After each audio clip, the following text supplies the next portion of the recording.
हज़रत सुलेमान अलैहिस्सलाम अल्लाह के एक अजीम नबी और बादशाह थे, जिन्हें अल्लाह ताला ने इंसानों के साथ साथ जन्नात, हवाओं और जन्नत परनत की ज़बान समझने और उन पर हुकूमत करने का मोजिज़ा अता किया था। इनकी ज़िंदगी का एक बहुत ही खूबसूरत और मशहूर वाक़या चींटी और हज़रत सुलेमान अलैहिस्सलाम का है, जो कुरान मजीद की सूरह अल-नमल में भी जिक्र हुआ है। चींटी का वाक़या और हज़रत सीन लाम ये मीम अलिफ नून का लश्कर। एक मरतबा हज़रत सुलेमान अलैहिस्सलाम अपने अजीम उश्शान लश्कर के साथ एक सफ़र पर जा रहे थे। इस लश्कर में सिर्फ इंसान ही नहीं बल्कि जन्नात, परिंदे और दीगर मखलूक़ात भी शामिल थीं, जिसकी वजह से ये एक बहुत ही बड़ा और हैबतनाक लश्कर दिखाई देता था। जब इस लश्कर का गुजर एक वादी से हुआ, जिसे वादी नमल, चींटियों की वादी कहा जाता है, तो वहाँ बेशुमार चींटियाँ मौजूद थीं। लश्कर की आमद की आहट सुनकर चींटियों की मलका, एक चींटी, ने अपनी बाकी तमाम चींटियों से मुखातिब होकर कहा, चींटियों, अपने अपने सुराखों में दाखिल हो जाओ, कहीं ऐसा ना हो कि सुलेमान और उनका लश्कर तुम्हें बेखबरी में कुचल डाले और इन्हें पता भी ना चले।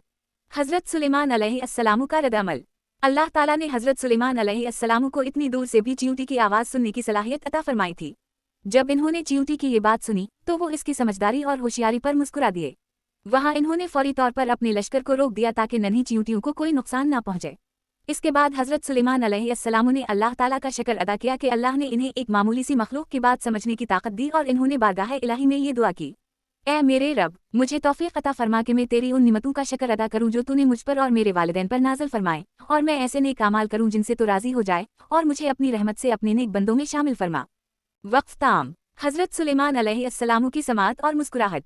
अल्लाह ताला ने हज़रत सुलेमान अलैहिस्सलाम को परिंदों और जानवरों की बोलियां समझने का मोजिज़ा दिया था। हवा के दोष पर सफ़र करते हुए इन्होंने इतनी दूरी से भी इस नन्ही सी चींटी की आवाज़ को बिल्कुल साफ सुन लिया। जब इन्होंने चींटी की ये बात सुनी तो वो गुस्से में नहीं आए कि एक मामूली कीड़े ने मेरे लश्कर का खौफ फैलाया, बल्कि वो इसकी समझदारी, इंसाफ पसंदी और अपनी कौम के लिए फिक्र देखकर मुस्कुरा दिए और हंस पड़े। 5. लश्कर को रोकने का हुक्म और दुआ। हज़रत सुलेमान अलैहिस्सलाम ने फ़ौरन अपने इतने बड़े लश्कर को वहीं रुकने का हुक्म दे दिया ताकि जब तक तमाम चींटियां आफियत के साथ अपने सुराखों में न चली जाएं, लश्कर का कोई कदम आगे न बढ़े। इस मौका पर हज़रत सुलेमान अलैहिस्सलाम के दिल में रत्ती बराबर भी गुरूर नहीं आया।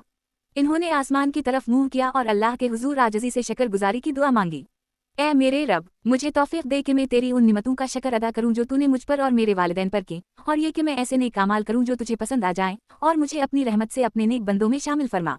इस तफसीली वाक़ये के अहम इसबाक। कमज़ोरों का एहतराम। इस्लाम और अल्लाह के नबियों का ये तरीक़ा है कि सच्ची ताकत वो है जो कमज़ोरों को कुचलने के बजाय उनकी जान की हिफाजत करे। बदगमानी से बचना। चींटी ने हज़रत सीन लाम ये मीम अलिफ नून के बारे में बदगमानी नहीं की बल्कि कहा कि इन्हें पता भी नहीं चलेगा। हमें भी इंसानों के बारे में अच्छा गुमान रखना चाहिए। नेमत पर आजिज़ी। इंसान के पास जितना बड़ा ओहदा या ताकत हो उसे इतना ही ज़्यादा आजिज़ और शुक्रगुजार होना चाहिए। अगर वीडियो पसंद आए तो लाइक करें और चैनल सब्सक्राइब करना ना भूलें। अल्लाह हाफिज़। मज़ीद ऐसी वीडियो देखने का लिया चैनल को सब्सक्राइब करें। शुक्रिया।